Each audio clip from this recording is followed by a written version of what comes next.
大家好，我是小青。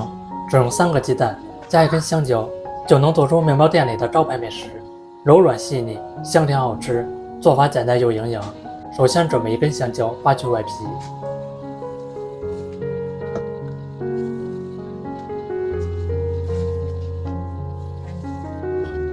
再切成薄片。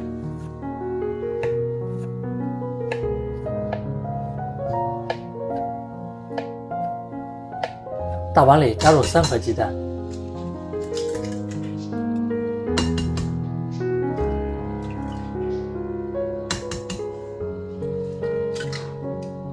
，30克白糖，幾滴白醋去除蛋腥味，先用筷子攪拌均勻，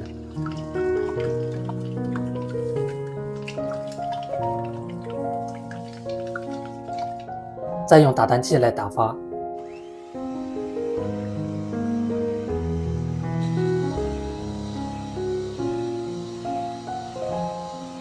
隨着慢慢打發，雞蛋已經膨脹變多了。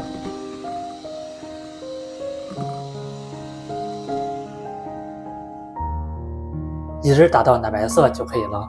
再過篩50克低筋麵粉，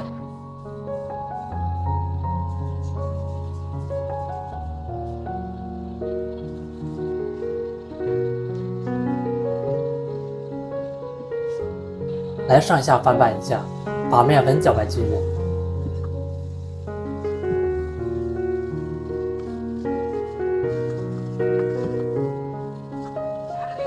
再加入20克玉米油，這樣做出來柔軟細膩。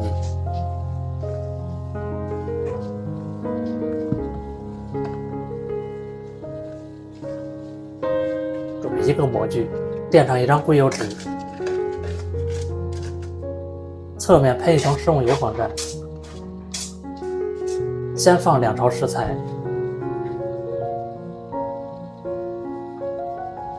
再鋪上1層香蕉片。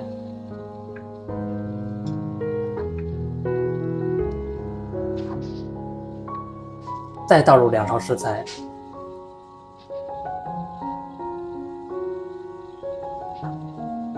繼續擺放1層香蕉片，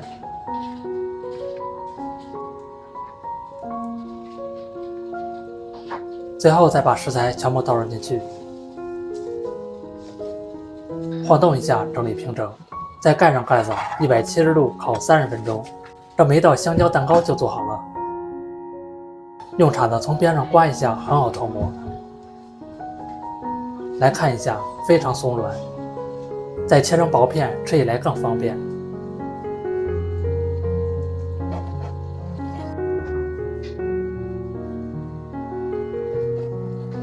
這樣做來的香蕉蛋糕，外面焦香，裡面鬆鬆軟軟的，香甜可口，營養豐富，只需要5塊錢的成本就能搞定，健康無添加。喜歡吃就趕快收藏起來試試吧，感謝您的訂閱支持，我們下期視頻再見。